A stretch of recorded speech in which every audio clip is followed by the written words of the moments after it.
कि आप देखते हैं कि जब उन्होंने सिर्फ साग पात और सब्जियां खाई और सिर्फ पानी पिया तो उससे क्या हुआ कि दानियल में हिकमत आ गई, इल्म आ गया और उसमें महारत हो गई।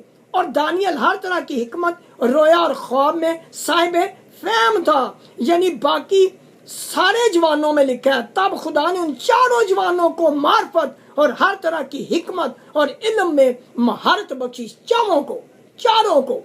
और दानियल को क्या हुआ कि ख्वाब और हिकमत की रोया मिली। ये क्यों मिली? कि उन्होंने उन हराम चीजों को खाने से इनकार किया। उन्होंने साग पात और सब्जियां सिर्फ खाने के लिए कहा और गोश्त खाने से उन्होंने ना की, कहा कि हम नहीं खाएंगे। तो मेरे अजीजों, ज्यादा गोश्त अच्छी अलामत नहीं है हमारे लिए। हमारे सिस्टम को खराब करती है, हमें खुदा से दूर रखती है। हम हर वक्त जानवरों की तरह रिएक्ट करते हैं। ये गोश्त जो है वो एक गर्म गज़ा है बहुत। मैं ये नहीं कहता कि आप गोश्त को छोड़ दें। कैमरे पर कौन है?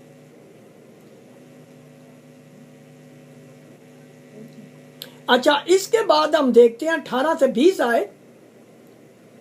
और जब वो दिन गुजर गए जिनके और बादशाह के फरमान के मुताबिक उनको हाजिर होना था, तो ख्वाजा सराओं का सरदार उनको नबूकदनेस्सर के हजूर ले गया और बादशाह ने उससे गुफ्तगू की। और उनमें से दानियल और हनन्याह और मिसाइल और अजरिया की मानद कोई ना था। यानी कि वो सबकत ले गए, बाकी लोगों से वो सबकत ले गए। क्यों?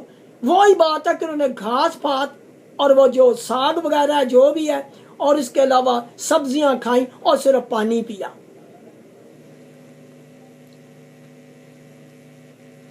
इसलिए वो बादशाह ने उनसे गुफ्तगू की। और उनमें से दानियल और हनन्याह और मिसाइल और अजरिया की मानद कोई ना था।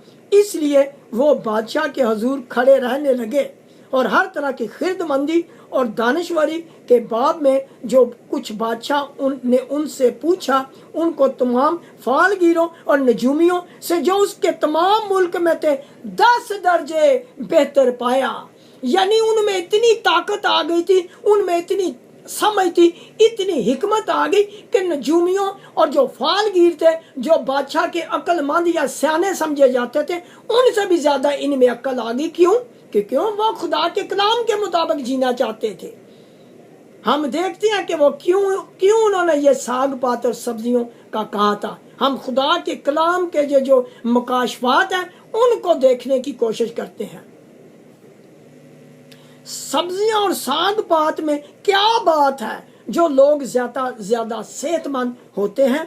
खुदा ने जब इंसान को बनाया तो उसे कहा, हम पैदाइश में चलते हैं अब ये जानने के लिए। पैदाइश 1 बाब उसकी 29 से 30 आयत देखते हैं। अब कोई भी पढ़े जमायत में से। पैदाइश 1 बाब उसकी 29 से 30 आयत देखते हैं।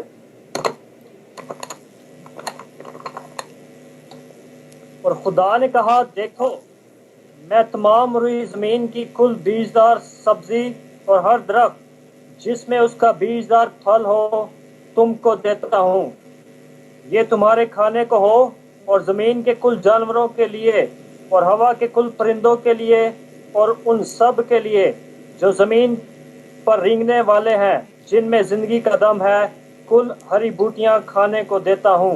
आमीन। और ऐसा ही हुआ। बस यानी कि आप देखते हैं कि खुदा ने कहा कि देखो मैं तमाम रुए जमीन, यानी कि खुदा कहता मैं, ना कि कहा कि हम क्यों नहीं कहा? क्योंकि 3 नहीं है, वो एक खुदा है। खुदा को हिसाब आता है।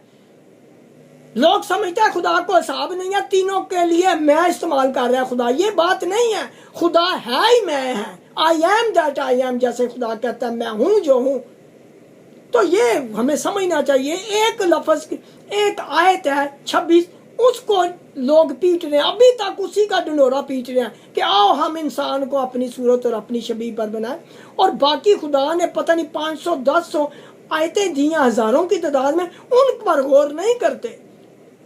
खुदा ने कहा मैं अकेला ही आसमान और जमीन को बनाने और बिछाने वाला हूँ, मैं ही तुम्हारा फिदिया देना, मैंने ही तुझे तेरी माँ के रहम में बनाया। ये वो भूल जाते हैं और बाकी एक ही चीज उनको याद रहती है।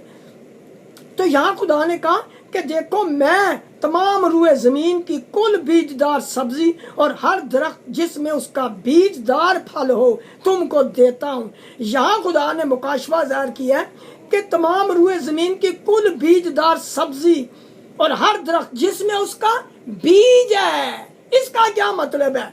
सब्जी तो सब चीजें चलो मिल गई, फल भी मिल गया, लेकिन ये जो खुदा ने कहा उसका बीजदार फल उसमें है। इसका मतलब जब हम पेवंदकारी करते हैं, चाहे हिमानों की पेवंदकारी मुख्तलिफ तरीके से करें, जैसे अगर गधा हो और ये जो हॉर्स होता है, इनकी अगर पेवंदकारी जब इंसान करते हैं तो जो पैदा होता है वो खच्चर पैदा होता है। और खच्चर जो उसके अंदर बीज नहीं होता, यानी वो आगे रिप्रोड्यूस नहीं कर सकता, आगे बच्चे उसके नहीं हो सकते। ये आप सोचें कि ये जो बीज है ये बड़ा जरूरी है कि राइट चीजें हम बीज करें। आपको पता है कि कुछ ऐसी सब्जियां बना दी या फल बना लिया जिनमें बीज नहीं होता, वो आगे नहीं बन सकते, वो आगे प्रोड्यूस नहीं कर सकते, क्योंकि उनके अंदर उनका बीज नहीं है। ये बड़ी जरूरी बात है जो खुदा यहाँ करता है कि जिसके अंदर बीज है वो तुमको देता हूँ। और जो इंसान है उन्होंने कुछ और ही सिस्टम कर दिया, जानवरों के साथ भी और फलों के साथ भी। मैं मानता हूं कि ये कुछ अजीब सी बात मैंने कही है, लेकिन आप सोचें कि सच्चाई जो है वो सच्चाई है, ये हमें पता होना चाहिए। खुदा के लोगों को ब्लैक एंड व्हाइट हर चीज पता होना चाहिए। इसके बाद कहता है ये तुम्हारे खाने को। खुदा ने नहीं कहा था उनको उस वक्त कि तुम गोश्त खाओ, उस वक्त नहीं कहा था सिर्फ सब्जियां और घास फूस खाओ, ये जो साग पात है सब्जियां ये खाओ। तो कहता है और जमीन के कुल जानवरों के लिए और हवा के कुल परिंदों के लिए, यानी कि जितने जो जानवर थे, वो शेर भी भूसा खाता था, शेर भी घास खाता था, और जानवर भी ये जो सब सब्जियां खाते थे। और कुल परिंदों के लिए और उन सब के लिए जमीन पर रेंगने वाले हैं जिनमें जिंदगी का दम है, कुल हरी बूटियां खाने को देता हूं। और ऐसा ही हुआ। यानी खुदा ने गोश्त का जिक्र यहाँ नहीं किया था, सिर्फ सब जो जानवर, हैवान, इंसान, सबको खुदा ने कहा था कि सिर्फ सब्जियां और साग पात खाएं और फल खाएं जिनके अंदर उसका बीज हो। यह बहुत इंपॉर्टेंट चीज है जो खुदा ने बोली है। इसके बाद तूफान नूह के बाद जब जमीन पर से पानी उतर गया और नूह बामा अपने बच्चों और सब जानवरों के साथ किश्ती से बाहर निकला, तो खुदा के लिए एक मज़बा बनाया। सबसे पहले उसने क्या किया कि खुदा के लिए एक मज़बा बनाया। मज़बा जो होता है ये खुदा का एक फेवरेट कुर्बानगाह होती है, फेवरेट। खुदा इसके बगैर आगे काम नहीं करता। जब भी कभी खुदा ने मौका दिया तो मज़बे पर खुदा के लोगों को बताया जाएगा। शकील को याद है कि ये पहले भी बताया गया, बाकी लोगों को भी याद होगा, लेकिन शकील का नाम इसलिए लिया कि इसने मुझे बताया था कि मैंने अपने घर में मज़बा बना लिया है। यानी मज़बा घर में होना बहुत ज़रूरी है, जहाँ खुदा के सामने सिजदा करें और दुआ करें ताकि खुदा वहाँ खड़ा हो आपके साथ और उसका खून जो वहाँ टपकता रहे ताकि वो जगह मज़ा हो जाए। ये मज़बा बहुत ही ज़रूरी है और खुदा को खुश करने के लिए मज़बा बनाते हैं हम। और उसके बाद उसने कुछ पाक चुपायों और पाक परिंदों में से थोड़े से लेकर उस मज़बा पर सोख्तनी कुर्बानियां गुजरानी। यानी खुदा की इज्जत इसी में है कि उसे पाक कुर्बानी दी जाए, न पाक जानवरों का न पाक परिंदों का खून ना बहाया जाए खुदा के मज़बा पर। यह खुदा ने खुद कहा है। आगे जब आप अहबार में जाएंगे तो वहां खुदा के का कलाम आप सीखेंगे।